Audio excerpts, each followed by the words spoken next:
Lines fill your face. Talk to me. Talk to me. Look.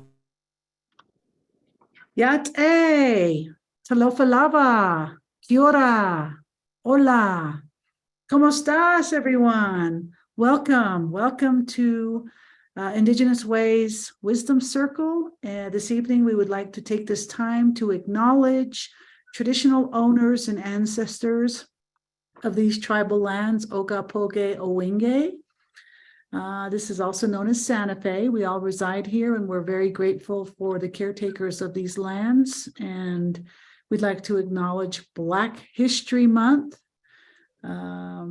So this evening, we have a very special guest. Tonight, we are featuring Stormy Weber, Two-Spirit, Sukpak, Black Choctaw poet, and interdisciplinary artist. She's a second-generation Two-Spirit and lesbian. Her work is cross-genre, incorporating text performance, audio, and altar installation, archival photographs, and collaboration in order to engage with ideas of history, lineage, gender, race, and sexuality. Please welcome Stormy Weber.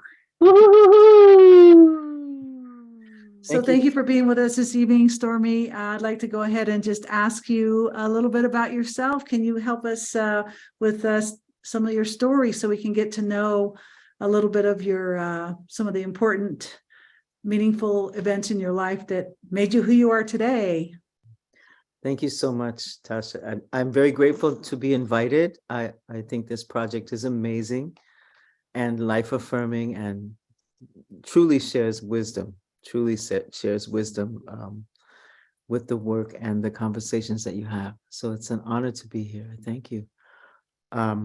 So my name is Stormy Weber. I was born on Duwamish territory, Seattle. My grandmother was Sugpiaq, and she came down from Alaska in 1930. My other grandmother was Black and Choctaw, and she came up from Texas to Seattle in the 1940s. So it's an urban native mixed blood story, Black native story, Two-Spirit story, second generation lesbian, survivor of the welfare system, the foster care system, and I'm a grandmother-made project. My grandmother made me. She made me in a really classical and beautiful Indigenous way. She stepped in where my mother was not able to, and she put my feet on the ground. And she herself was an artist who had never had the opportunity to practice, but she studied singing and she sang, and she had a striking visual sense that she would express in her clothes, or just the way she would notice beauty. So I guess that would be my general identification: working class,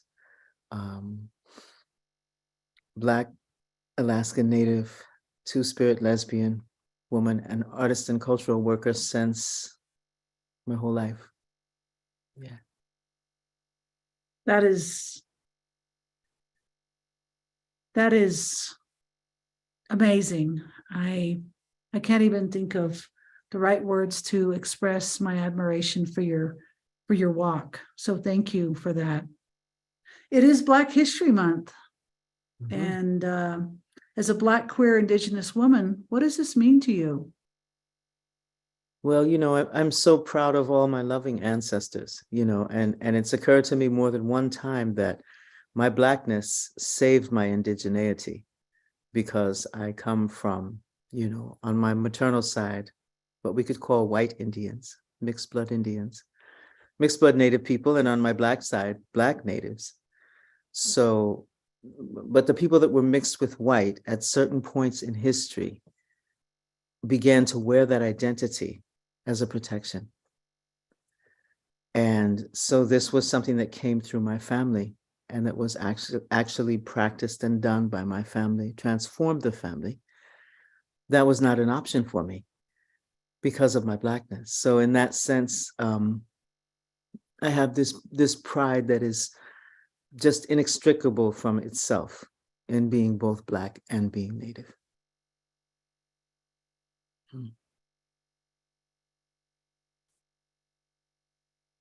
I don't understand, but I understand. It's I do, because I too walk with different ancestors from different parts of the world, and I've got my cultural identity. And to me, that means everything to me. That is everything to me.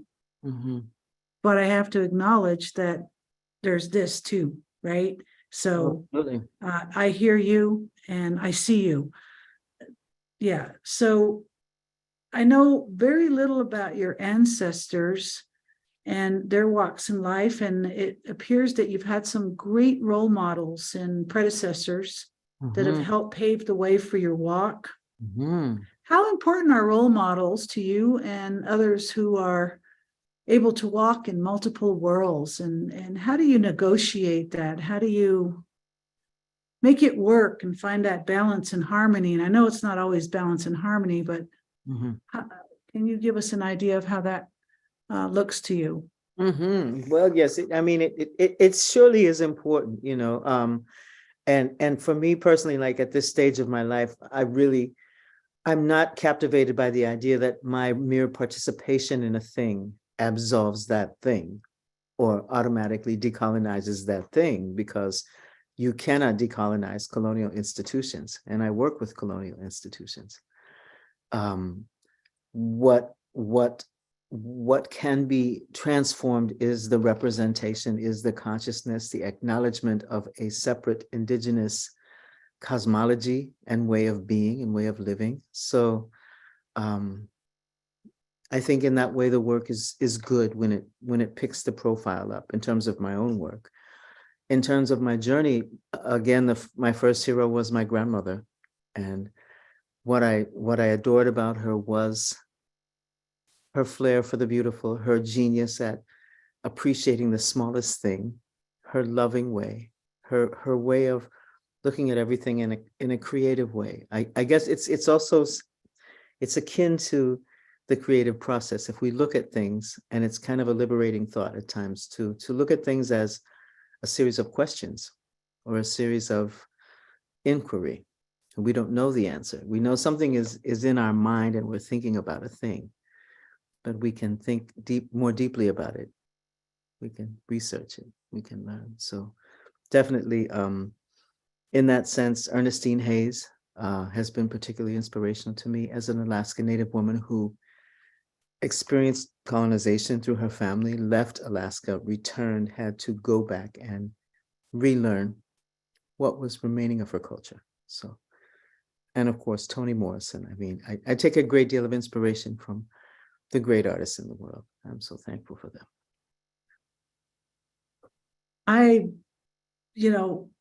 With coronavirus and isolation that we all got to experience on a global scale, I never was a TV person until coronavirus.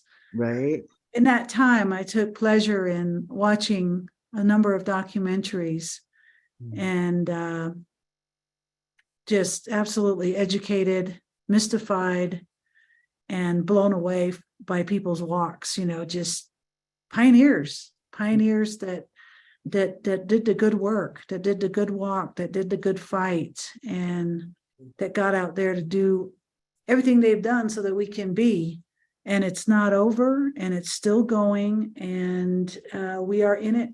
We're in it. We are it on a lot of levels, the different walks we're doing with our work, artistically, creatively, spiritually, and it all comes down to healing for me. And I read a lot. And I do a lot of news, which is not recommended, but I still do it nonetheless.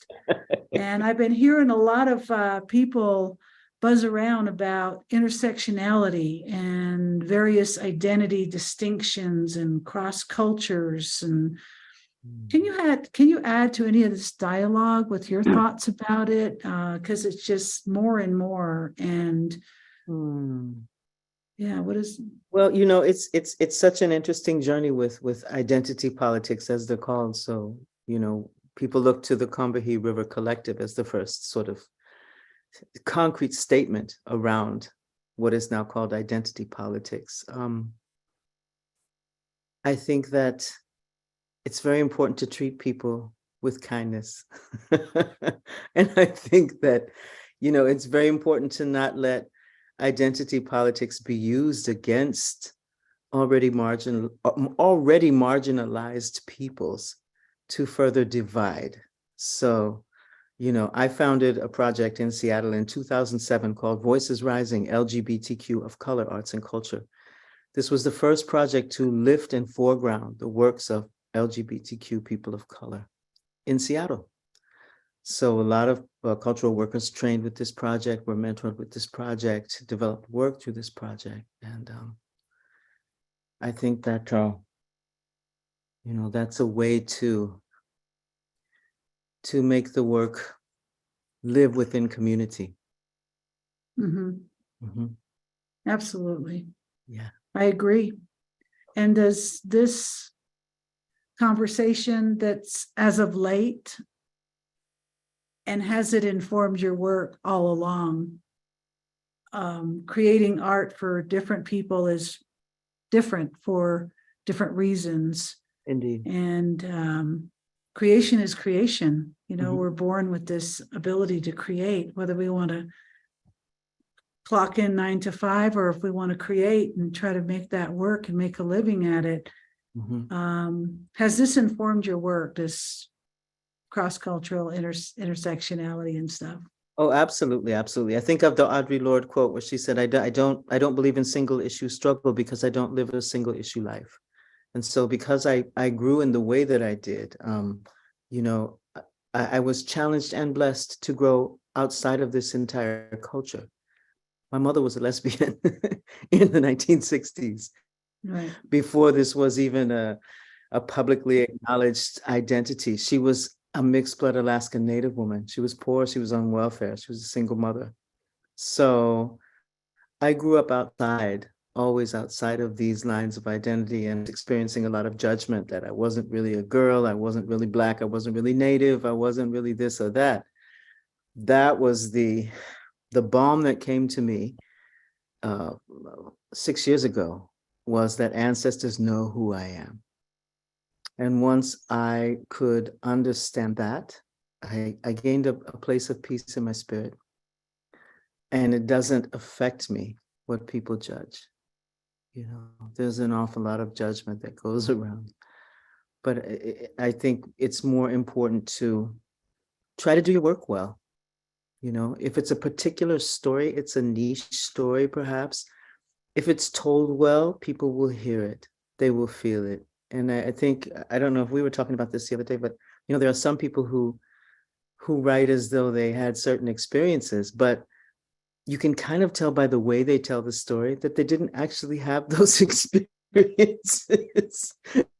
Because it's kind of a performative telling, one thing that I reject in my work is trauma porn. I reject this lens of inviting people to enjoy vicariously the suffering of people. Ooh. Because people are suffering continuously, poor people, women and girls and children. Yes. So I want people to understand it. I read a quote from Tom Waits. He said, I like telling terrible stories with beautiful melodies. And I think I'm that way too. Well, you shared a beautiful article with me about a place of gathering in Seattle that is no more. Can you talk about that place that people got to get together and be creative together? Can you tell us some of the history about that? Because I'm so curious. Yeah. So in the late 1800s, there was a building constructed on landfill. The space used to literally be under the Salish Sea right there. And it was a proto-vaudeville type / brothel. And then that carried on for a while. And by the 1930s, it became a gay bar.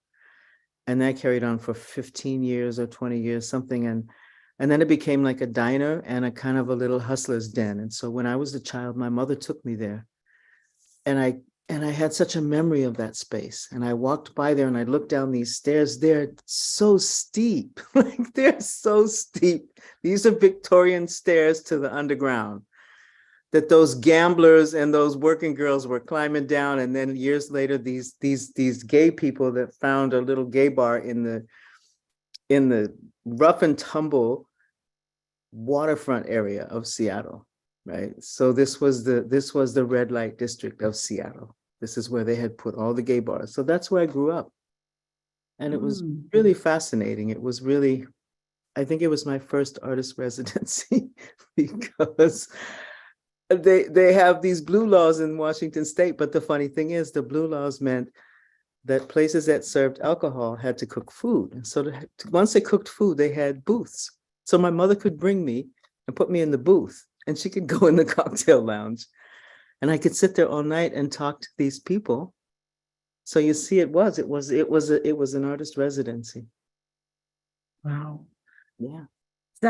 Just the article just almost took me there. And in my own mind, I have this imagination, and I've only been to Seattle once and, driven through there to get up to Canada, but I would sure like to know more about Seattle because it seems like such a wonderful artistic and creative space where a lot of people I've met that have meaning to me come from there or have been informed by living in that city and even around that city. Would you like to read us a poem or share one of your creative works with us, just kind of off the cuff? Sure, I would love to. So I have this book here, and it is available for sale. You can DM me, and I will give you information about that. It's called Blues Divine, and it was published by River She Collective Arts. I'll read the opening poem. It's called Grace. Grace sees on over me because I live in music, and you can find me there in the discordance and confusion of everyday life. I'm there, in between a blue note and a new note. I'm there. Grace sees on over me, see me and fall all over my everything, for there is nothing you cannot stand or understand. I trust myself in your hand. I can rest easy because I know you love me. You always loved me through the bitterest seasons when rhyme left me stranded. You walked with me full of feeling and spoke in total silence. I swear Aretha Franklin has saved my life more times than I can count. And if Billy sent me sometime to the 57th floor, why, she'd always find a way to sing me down. I could glide down easy on Charlie Parker with strings and find myself in April in Paris. And somehow at those moments, nothing else mattered. At those moments, nothing that is not music can touch me. Spirit swathes me like impervious armor, and I understand what keeps me living. You see, it's the sheer goddamn funky swing of it all, the mystery at the heart of it, and at the end of the road. I understand why Nana played that record, Songs to Torch By. Now, torching is not a widely known about thing anymore, but those folks knew. They knew how to get a misery out of you before it became fatal. Why, just roll yourself in it and let the tears and rage flow out. Let Billy carry that cross for you. She already died for your sins, don't you know? So when I get the low-down miseries, I reach for the tried and true soldiers of survival, and they come singing and moaning and falling out and getting back up and exhibiting so much class and grace and style till after some time I feel my soul stretching and straightening up, filling my living frame, and I once again rejoin the human race. Music is my mistress, and she and I will never part. That was really inspired by this grandmother. This grandmother, she is now in the Field Museum. If you go to Chicago, well, wait, she doesn't want to be on Zoom. That's all right. But if you go to Chicago, she doesn't want to be on Zoom. She said, no, I'm good. But if you go to Chicago, she is there in the Native Hall. Thank you. And that piece, I just want to say, but that piece was inspired by her because she was taken from her culture, but she was a profoundly spiritual person. And so she found a lot of spiritual depth in particularly jazz music, Black music, Billie Holiday, Ray Charles. And this music was so important because it it supported her spiritually. It supported her journey through a lot of challenges. And to me, of course, it made this beautiful joining of my own heritage. So that piece is quite dedicated to her. That's a beautiful piece. Thank you so much for sharing that with us. Thank you. So much going on in my mind thinking about this cross culture. I'm just thinking about cross culture, and I've read a lot of stories, and I'm fascinated with history. Mm-hmm. I didn't always used to be, but now I am. Mm-hmm. And I just think it's fascinating how cultures from different walks and languages came together to become allies. Mm-hmm. And that's how we all came to be Mm-hmm. here, those of us with mixed blood. Absolutely. And today, we are living in a world where we have access through technology, the internet, and we're able to actually step into each other's worlds. Example, this way tonight. Mm-hmm. We're not in your living room with you. We're not in Seattle with you, but we're able to be here with you in our own space. Indeed. So, do you believe that technology is a positive tool for us to use as Indigenous people to come together and make more allies and coalitions and still utilize the getting together in real time and real space, Mm-hmm. but also continuing to cross the waters Mm-hmm. to bring in more people to share our stories and hear other people's stories? Mm-hmm. Does this impact you at all today? Are you into this form of spreading your word? Because you've got some good words that a lot of people could save a lot of people's lives, in my opinion. Well, thank you. I'm certainly open to it. I've been working a lot, of course, since coronavirus, doing Zooms. So this is a good thing. This is a good way. Prior to that, I traveled a lot. So I have always traveled with my work. I spent time living in other countries and traveling around in different places. So yeah, it's so important to do that. Oh, sorry, that's my telephone making noise. Forgive me. That's fine. There you That's go. fine. Yeah, we need to think of how we can stand together. Like, this is really important right now. And I really, really, hope that we can have conversations with one another, even in terms of, I think we don't ever talk about class identity, for example. Class identity. We cannot assume that because someone is Native, that they have the same goals that we do. I speak as an Alaska Native person who knows that part of the intention of ANCSA, the Alaska Native Claims Settlement Act, was to transform Alaska Native social culture from basically socialism to capitalism. So they did that by creating corporations and giving us stock. And there's a record of those kind of comments. I'm sorry, I'm getting very dark. Should I turn on the light? The sun is I'm going. fine with it. Okay. Unless anybody else has any feedback, please We've got Noir post in lighting. chat. If anybody can't see. But yeah, so I think that these are interesting times to talk about these kind of issues. What do we hold in common? What are our visions? What is land back to everyone? For example, like, what does it look like to try to remember how we could work together? What does that look like? That's a very complicated question, because the information I think that we need to have before we come up with a strategy and a coalition is, what are the rules? Where do we find them? How do we figure out what's federal Indian land mean? What does state recognized Indian land mean? What does non-recognized Indian land mean? And how does the opportunities become real for us to self-preserve by creating businesses? And because anybody with land that's wealth. Mhm. Land is wealth. I mean, it's more than 30 paper, dollars. Yes, yes, Land yes. is wealth, and there should be economy. We should be able to have economy.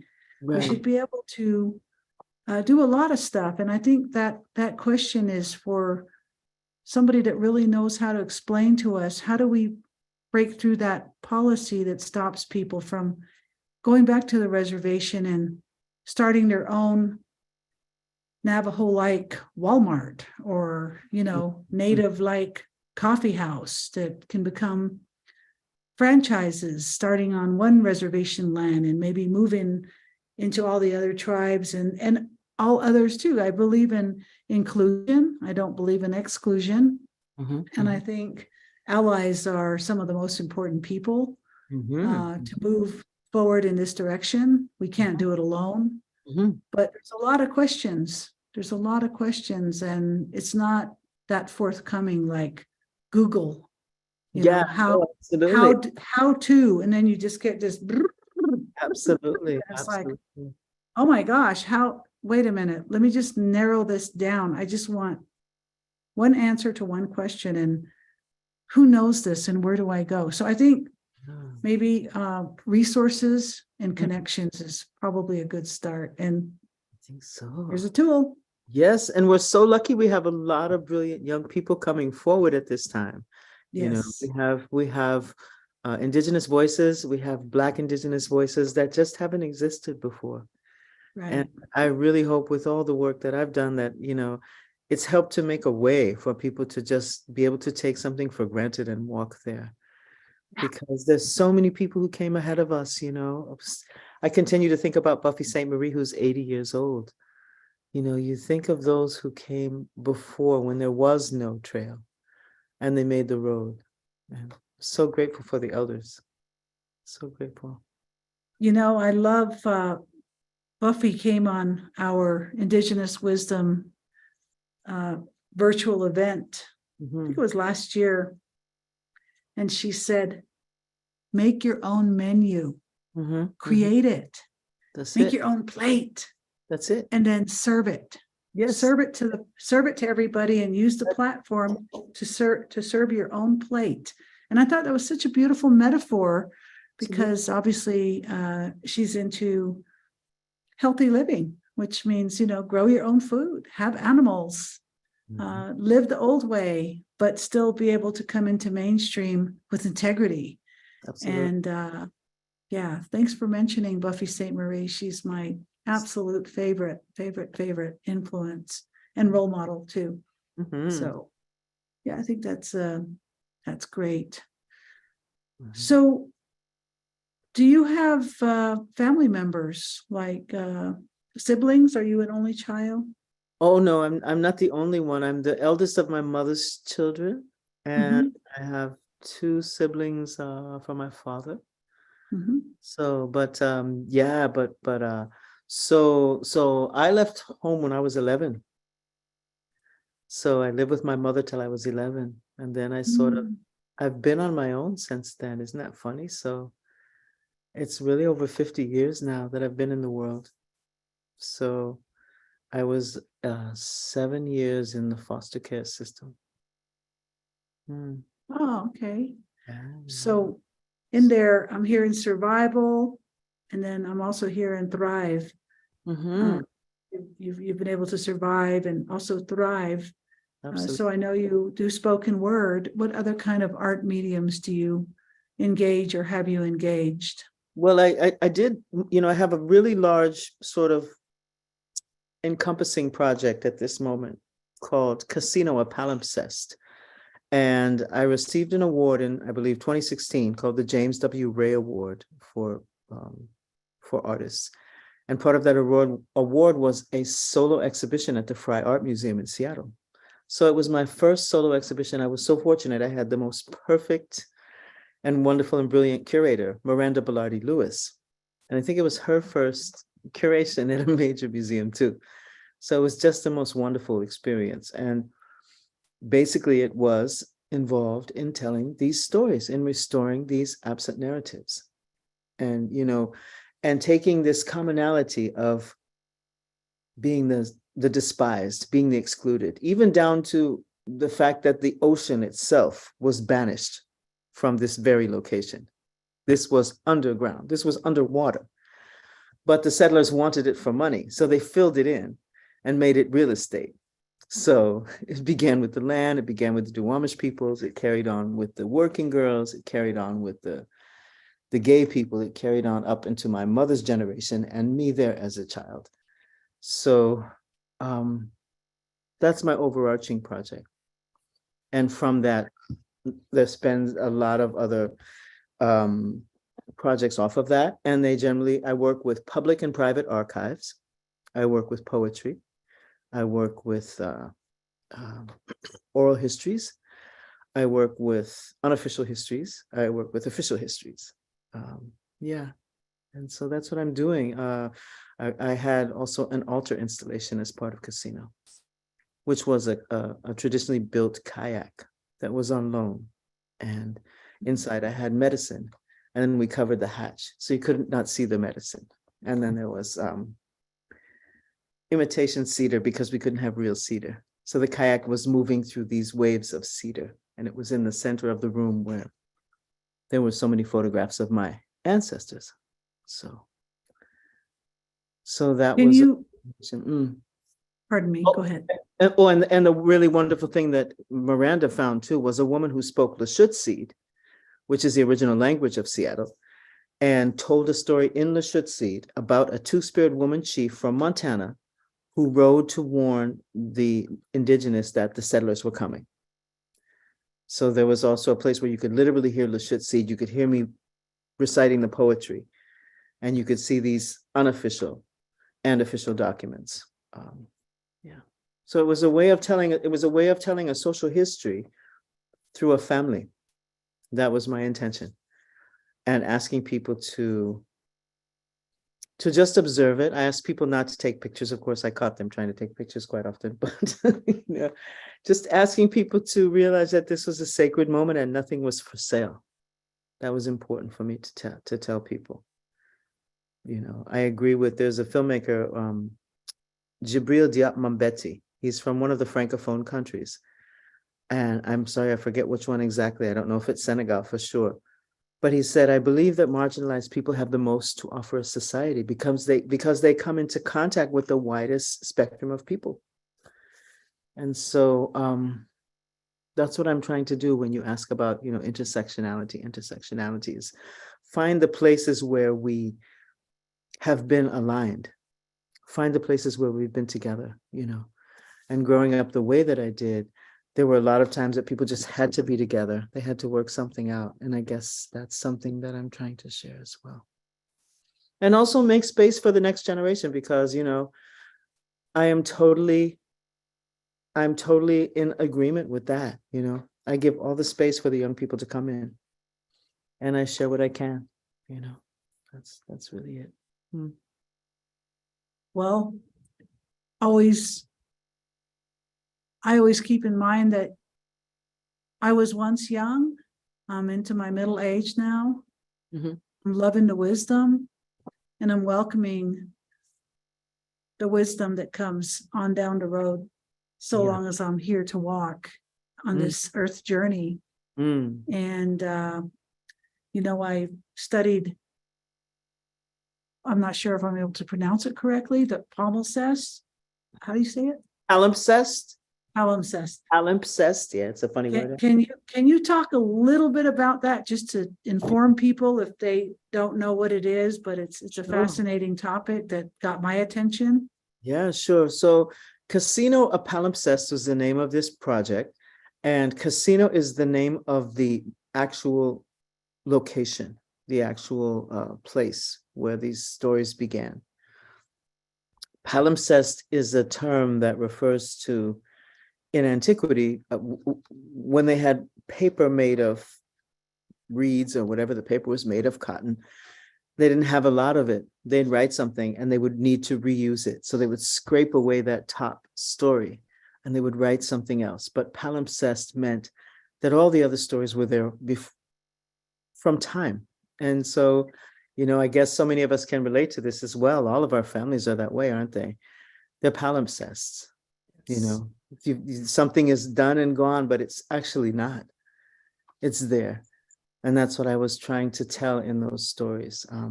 That, you know, Amazing. and especially Seattle in this time, because Seattle in many ways has given its fortunes over to the wealthy, you know. And the richness of those stories and the ways in which people made community together in very oppressive times is remarkable. And it needs to be recorded. It needs to not vanish, because there's a new thing that we have to say now. New things are good. Say the new things, but don't throw away what's happened, because we're going to need to know what happened so we don't have to do it again. Yeah. Yeah. It's kind of like absolutely. that. Yeah. So last question I want to ask you before we go to a commercial break with Elena, and then we're going to invite everyone in that wants to come in and be seen, be heard, or just be able to say hi to you, is what does the word gathering mean to you? Gathering, well, you know, that would be my ambition, to find a place where we could gather, where we could live in relationship to one another, where we would each have our own space for our own solitude and reflection and meditation and all the things. And yet we would be able to count on each other. That's my ideal image of gathering. Yeah. So I guess it's as you say that, I just got this image that popped in my mind as you made that beautiful space visually, the image. I thought about gathering in solitude with ancestors. That has not come to me. So thank you for evoking that image for me, because I've always been told that we travel with our ancestors, and that's very warming, especially when I'm feeling so alone and sometimes rejected. You know, this is that internal voice. So thank you so much for talking about you, who you are. Let's take a quick break here and go to our beautiful Elena and see what she's got to say. Okay. Thank you. Great. Thank you so much, Stormy. What great medicine you are, and the wonderful wisdom that you've shared with us. You know, just thinking about what you talked about, which was essentially keeping our stories alive. You know, I remember hearing a quote of, "We cannot tell the truth about our past. We cannot tell the truth about our past. We become stuck in it."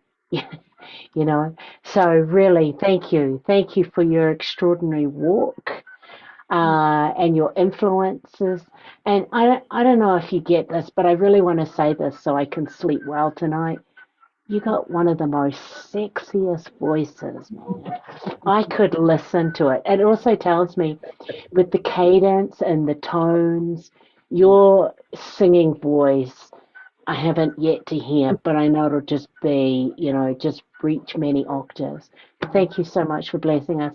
I'm just going to get on with what I need to, because I know a lot of people will have a mob of questions or comments they want to give to you. This is what's happening next month, the third Wednesday of each month.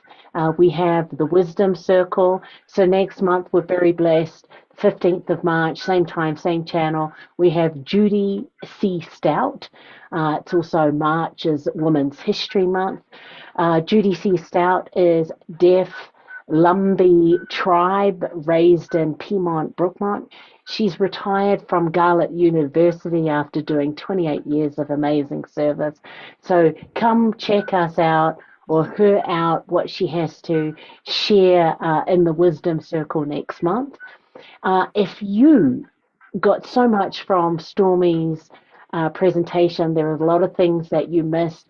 In a couple of days, Stormy's with his archive will be at our website, IndigenousWays.org. There you'll also find over 200 presenters, predominantly Native American, Indigenous, LGBTQIA2S+, as well as deaf and hard of hearing presenters that we've been very blessed to support since April 2020. So we'd love you to share Stormy Weber's archive with your friends. If you're beaming in through social media at the moment, you're live, please like our pages. That helps us. So we're on Facebook, YouTube, Twitch, Twitter, all of those wonderful things. Please like them. And also at our website, you can subscribe to our newsletter so you don't get to miss out on anything. I want to also take this time to especially thank our sponsors, including the National Endowment of the Arts, the City of Santa Fe Arts and Culture Department, the Santa Fe Community Foundation, the Envision Fund, and also the New Mexico Arts, making this possible. Our incredible presenters tonight, as you know, you've heard from the extraordinary, just a tiny slither from Stormy Weber. Also, all of our virtual events have had access with interpreters. At the moment, we've got the beautiful Mariah, who has been interpreting Garcia, as well as Chris Esiano, making all of these events accessible. They have also been free during this time, so we're grateful for that. Next month, on the 11th of March, we will be going to South by Southwest, we being Indigenous Ways, presenting on a panel, How to Save America from a Human Rights Meltdown. So if you're in Texas, we're going to be beaming out from 4 to 5 at the Hilton Austin downtown, or if you've got friends there, please send them by our way. We'd love to see them. And the beautiful Tash will be presenting her rich culture, and also what we've been doing through Indigenous Ways, particularly through the pandemic. We've got a lot to share. And the philanthropic, there was $52 billion in 2022 that went out to nonprofits, but how do we really democratize that to smaller nonprofits like ourselves? We're also on stage with the Christopher Reed, also MAD, Mothers Against Drunk Drivers, and also a wonderful The Green Machine, which is looking at horticulture. And then save these dates. This will be our second year in doing the Indigenous Ways Festival. The dates are first Friday of May and June, and also the third Friday of August. They will be from 5 to 9 here in Santa Fe at the Rail Yard Park. Because we've picked up such a worldwide audience since April 2020, we'll also be beaming out live. So if you're unable to be in Santa Fe, we will be doing that. You can register online. Some of our artists that we'll have, Joy Harjo, who is the 23rd US Poet Laureate. She'll be closing out in August, but we've got this wonderful slew of performers. It's food, it's celebrating we're still here, and all the stories we have, indigeneity, all of that wonderful stuff. If you're able to give or donate, you can go to our website, or we've got PayPal, Venmo, all of those wonderful, wonderful things. And now that's enough from me. And I'm going to invite everyone to, if you want to say hi to Stormy, this is the time where you can click your video on and unmute. If you're feeling a bit shy, which I really understand, what you can do is to go into the chat and pop some questions in. Also, we've got, if you're in any of our social media, please feel free to pop a chat in the box, and then we can go from there. But really super stoked to have everyone in and on, and there we all go, which is really great. So in saying that, who wants to kick us off? Just unmute, and please, I know we've got a bit of time. So does anyone want to share? Any thoughts at this moment, Tash? Oh gosh, yes. I'd like to just go down the list. Let's go ahead and start with our beautiful elder Arletta from Lukachukai. That's L-U-K. Arletta, hi. Thank you for being with us. Everybody say hi to our beautiful elder Arletta from beaming in from Lukachukai, Arizona. Thank you for being with us, Arletta. We'll see you soon in March. We'll be going your way. So look forward to that. Thank you. Miss you. Let's go down the list. And hey, Nicole, what's up? Hey, thanks for being here. Want to ask Stormy any questions or say hi? Of course, always. Professor Weber. Always a pleasure to hear your wisdom. Thank you. And the beauty also of your insight, both, which is a wonderful combination. I really have been struck over the years. I've heard you speak in many different environments to our colleagues, creative colleagues and intellectual colleagues who want to divide the world up into different categories of indigeneity and this differentiation between Black Indians and Indians. And I would love for this group to be able to hear a little bit more from you about that, if you'd be willing. Well, I'd love to read a poem if I can.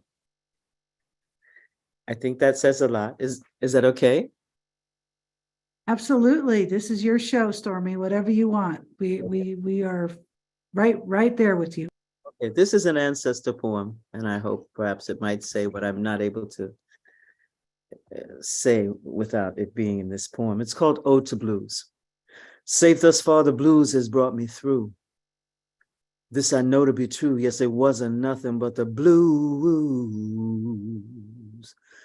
Ooh, hey, the gut bucket stomped down. Shoot out the lights, it's too damn funky in here. All blues. The well, it's a real mother for you. What's thrilling you is killing me, say, 'cause your worries ain't like mine. Blues. Reaching back to where in Africa a moan rose and spiraled into a wail across the Atlantic to this strange land where we were enslaved and our drum outlawed. Fools never thought to be concerned with what they called darky songs. Too simple to know what those songs were telling us, who was running that night, when, where, how. Blue gospel told us what we needed to know. Steal away, steal away, steal away home. I ain't got long to stay. Oh, yes, we did. And not to know Jesus, let us now praise the blues. Deep, deep in the dark of the darkest night, barefoot through the swamp, can't see your hand in front of your face, neither that cotton mouth easing up on your sweet baby girl, knowing that Harriet kept that pistol at hand for the weary and the fearful, why nothing but the blues. The blues could explain how to go on through. Don't say nothing to me about pilgrims or pioneers. I got your profiles, encouraged my fellow Americans. That soul music was comforting, winding, rolling, soothing through our spirits somehow. And most would have just laid down and died. And you know that is the stone truth. Paddy rollers on horseback in hot pursuit. Hounds just baying in those hoops and hollers those white men had let out when they get to thinking about the reward money or how much somebody called a likely wench or a strapping buck might fetch at auction. Now, as if slavery wasn't enough, as if manifest destiny wasn't enough, surely that would be more than sufficient to make a body feel the low down blues. Start those blues flowing just like that Ohio River we only had to get crossed to freedom. So all I could say is hail the blues, queen bee of music, roots. Blues, yeah, you made a way out of no way. Blues, oh blues, you made my back strong. My heart not fall splintered and tore up out my chest. My feet take that one more step. Oh, if ever a song could rise and take form, it would have to be you. Oh, blue, black, mighty, mighty tone, the way you held me. Nobody knows the trouble I've seen. Nobody but you. Hollering like a mountain jack. When I hear you, I know you, and I know I'll be all right by and by. Same way you held my mama and hers before, and all reaching back in your eternal arms. Blues, I love you.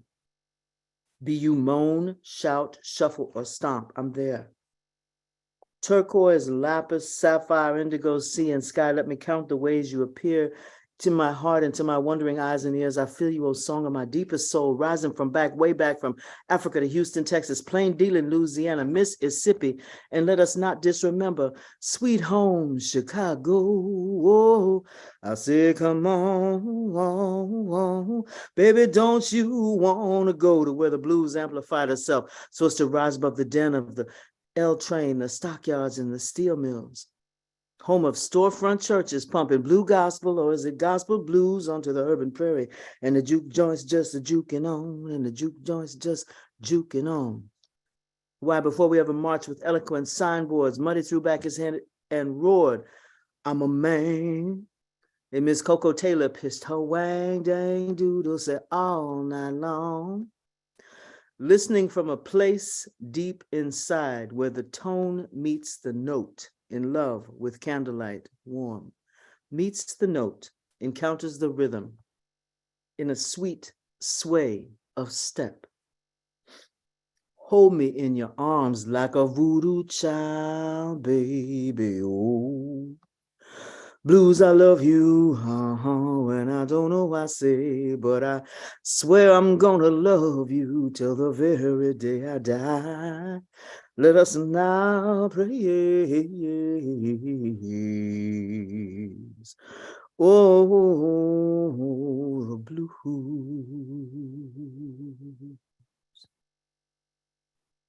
Wow.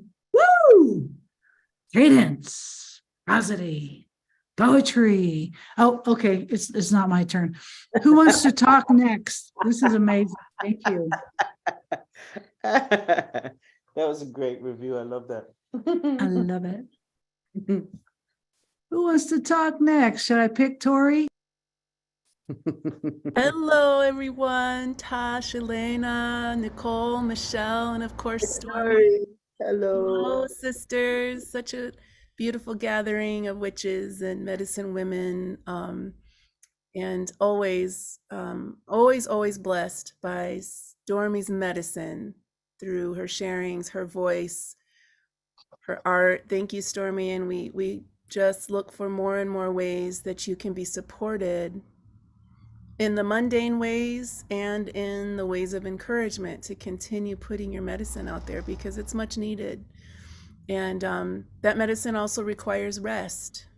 And so may you have the good balance of resting and doing and being. And thank you so much, Tasha and Elena, for this container that you've created so that we as artists have a place to share our medicine. And what you're doing is incredible, because it's not just, building yourself up. It's like so demonstratable. It's such a demonstration of service. And that's the way, you're demonstrating how we can be of service to each other and to community. And I'm just so appreciative of that. So it's really lovely to be here. Thank you. White, silver, mixed color, turquoise vocals. Tori, thank you very much. You're amazing. Thank your you, Tori. voice It's so great to see you. And Tori's one of our artists in the archives as well. Wonderful to see you, sister. beautiful, beautiful. All right, we got about 5 more minutes. So the Sue Raven Warrior, would you like to say hi from New Hampshire? Yes, thank you. I'm just really honored to be here and listen to everybody and watch watch us as we listen to beauty on this great day. Thank you. Thank you. Beautiful. Thank you, Sue. Phoenix, how's it going? Phoenix de Santa Fe. Oh, metakoye Yasin. I missed most of it. I'm so sorry, Stormy, because what I heard just now just touched my heart and my soul. And I will never miss this ever again. I hope I see you again. Thank you so much for sharing that. Mucho gusto. Thank you. What about Carla from Albuquerque? How's it going, Carla? Hi.